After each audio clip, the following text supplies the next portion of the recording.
Welcome to the Rex Andrews Show. Glad to have you. If you're finding us for the first time, welcome.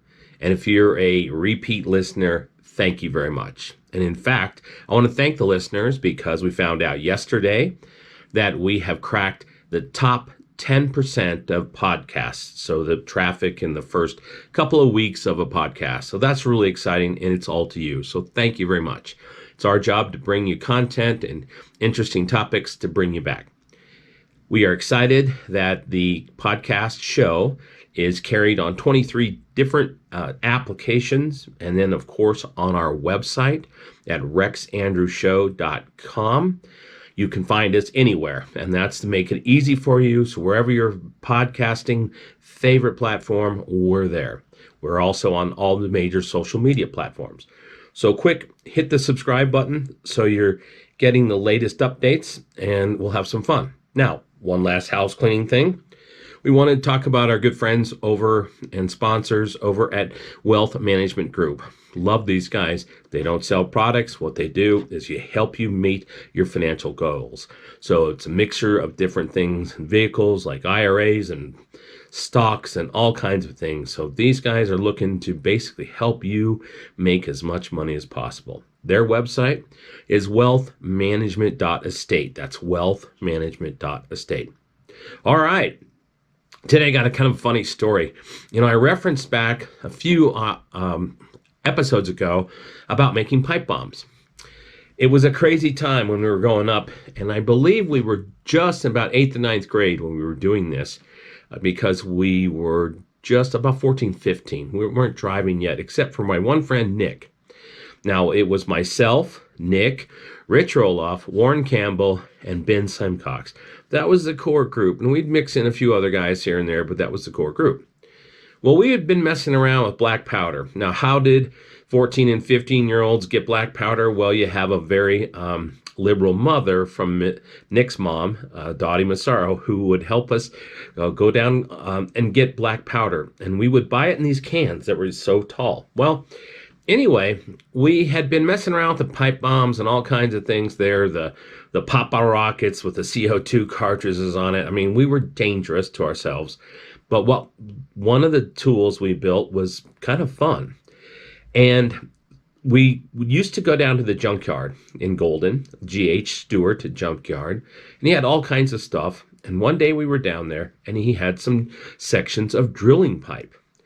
Now, if you know anything about drilling pipe, and this was, I believe it was water well drilling pipe, but the core of the pipe is hollow.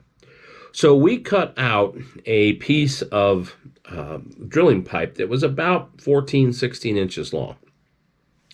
Now, because I was a farm kid and knew how to weld, we welded one end closed, and then we drilled a hole in it, and then it was essentially a cannon.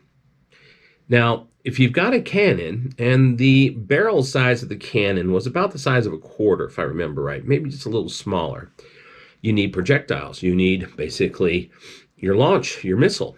And so we decided to look at the porcelain balls that Coors used to grind their porcelain products. Now, there was an ample supply of these over at the Coors porcelain dump. It was up behind Golden High School, and the land now is actually part of the Fossil Trace golf course.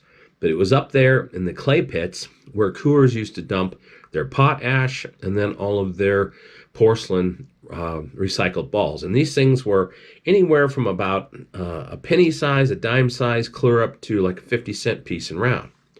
So we knew what size. We all the friends, we grabbed 5-gallon buckets.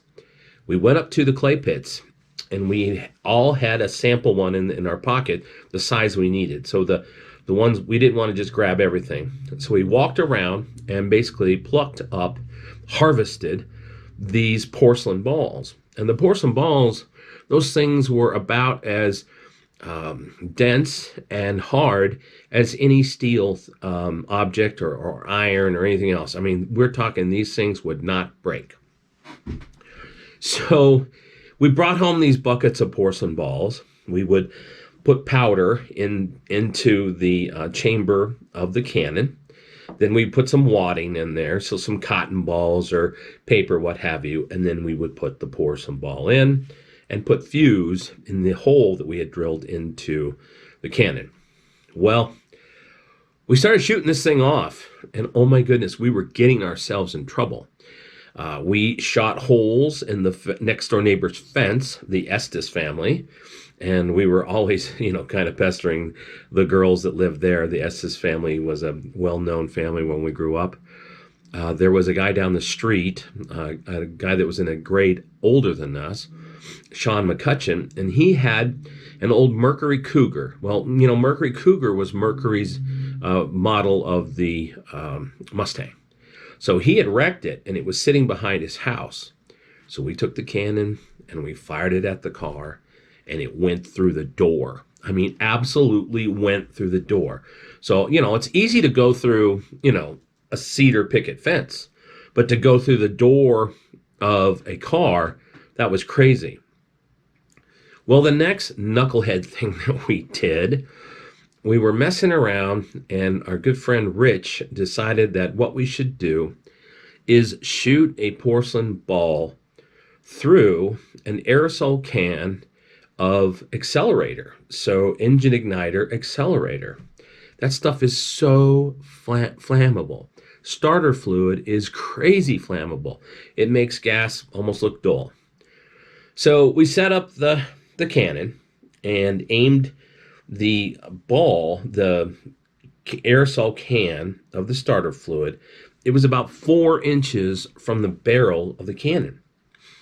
Now, we were all kind of nervous about that because we'd never shot anything like this, and there was all kinds of opportunities for the porcelain ball to skip off of it, absolutely go through it. That's what we were hoping to see what would happen.